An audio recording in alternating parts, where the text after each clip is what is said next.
امریکی دوست نے کئی سال کے بعد رابطہ کیا اور ایک ایسی فرمائش کر دی جو میرے لیے انتہائی غیر متوقع تھی۔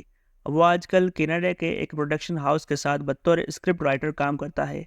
اس کے ایک مالدار سکھ دوست نے حال ہی میں بھارت کے معروف فلم ساز سنجے لیلا بھنسالی کی بنائی گئی ڈرامہ سیریز ہیرا منڈی نیٹ فلکس پر دیکھی اور اسے ہیرا منڈی پر ایک دستاویزی فلم بنانے کا خیال چرایا۔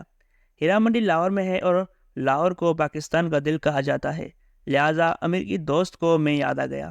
اس کا ڈائریکٹر اس پروجیکٹ پر کام کرنے سے پہلے یہ پتہ کرنا چاہتا تھا کہ جو ہیرا منڈی نیٹ فلکس پر دکھائی گئی ہے اس کے کچھ آثار لاہور میں موجود ہیں یا نہیں۔ میں نے سنجے لیلا بنسالی کی ہیرا منڈی ابھی نہیں دیکھی تھی، لہٰذا دوست نے کہا کہ میں فی الحال کوئی رائے نہیں دے سکتا۔ اس نے کہا کہ تم اسے دیکھ لو پھر بتانا۔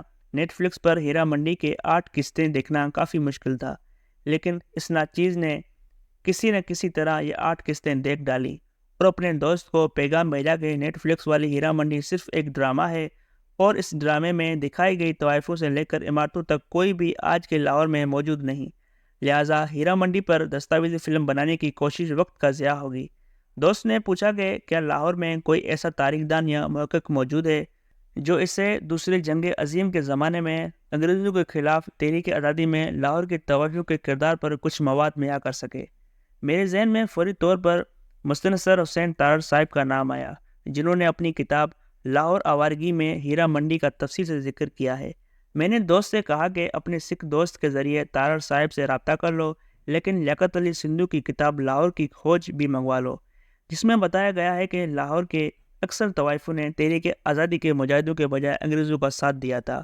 مسئلہ دراصل یہ تھا کہ نیٹ فلکس پر دکھائی جانے والی ہیرا منڈی میں ایک طوائف بیبو جان تحریک آزادی کے مجاہدوں کے لیے انگریزوں کی مخبری کرتی ہے اور ایک انگریز پولیس افسر پر گولی بھی چلاتی ہے۔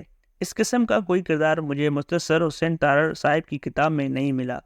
البتہ 1857 کی بغاوت میں کانپور کی ایک طوائف عزیز النساء نے باغیوں کا کھل کر ساتھ دیا تھا۔ یہ طوائف عزیزن بائی کے نام سے مشہور تھی۔ اس کی دیکھا دیکھی لکھنؤ کی طوائفوں نے بھی بغاوت کی اور پھر وارانسی میں حسینہ بائی نے ایک طوائف سبھا بھی بنائی۔ سنجے لیلا بنسالی کے لیے لکھنؤ یا وارانسی کی طوائفوں پر ڈرامہ بنانا زیادہ آسان تھا، لیکن انہوں نے عزیزن بائی اور حسینہ بائی کے کردار کو لاہور کی ہیرا منڈی میں فلما کر ایک نئی بحث چھیڑ دی۔ آج کل پاکستان میں یہ بحث چل رہی ہے کہ نیٹ فلکس پر دکھائی جانے والی ہیرا منڈی اور لاہور کی اصلی ہیرا منڈی میں کیا فرق ہے۔ جب میں سینٹرل ماڈل اسکول لوور مال لاہور میں پڑھتا تھا تو انٹرا اسکول کرکٹ ٹورنامنٹ کے اکثر میچ مینار پاکستان کے سائے تلے اقبال پارک میں ہوتے تھے۔ ہم صبح صبح اسکول سے ٹانگوں میں بیٹھ کر اقبال پارک پہنچتے اور شام کو میچ ختم ہونے پر ہیرا منڈی کے راستے سے پیدل باٹی گیٹ آتے۔ یہ ہیرا منڈی سے ہمارا پہلا تعارف تھا۔ گورنمنٹ کالج یونیورسٹی میں ہماری کرکٹ ٹیم کے 2 کھلاڑیوں کا تعلق ہیرا منڈی سے تھا اور کبھی کبھی ہم اسلامیہ کالج سول لائن سے میچ جیت کر بجے کے پائے خانے ہیرا منڈی چلے جاتے۔ اسی زمانے میں ہم نے شورش کاشمیری کی کتاب اس بازار میں پڑھ لی اور ہمیں ان طوائفوں سے ہمدردی ہو گئی۔ صحافت میں آئے تو ہیرا منڈی سے تعلق رکھنے والے ایک فلم ایکٹریس نادرہ قتل ہو گئی۔ اس قتل پر ایک تحقیقاتی فیچر لکھنے کے لیے نیشنل کالج آف آرٹس کے ایک استاد اقبال حسین کے پاس بار بار ہیرا منڈی جانا ہوتا تھا اور وہ ہمیں بتایا کرتے تھے کہ ہیرا منڈی کی طوائفیں علامہ اقبال ٹاؤن اور ڈیفینس کی طرف منتقل ہو رہی ہیں۔ سنجے لیلا بنسالی نے نیٹ فلکس پر جو ہیرا منڈی دکھائی ہے اس میں بڑی بڑی عالیشان حویلیاں ہیں جو آج کے اصل ہیرا منڈی میں کہیں نظر نہیں آتی۔ اس ڈرامے میں جو نواب دکھائے گئے ہیں وہ انگریزوں کے زمانے میں لکھنؤ میں تو موجود تھے لیکن لاہور میں نہیں تھے۔ سنجے لیلا بنسالی کے لیے اس ڈرامے کا اسکرپٹ معین بیگ نے لکھا ہے۔ ڈرامہ تو ڈرامہ ہوتا ہے جس میں حقیقت اور افسانے کا امتزاج بنانا ایک پرانی روایت ہے۔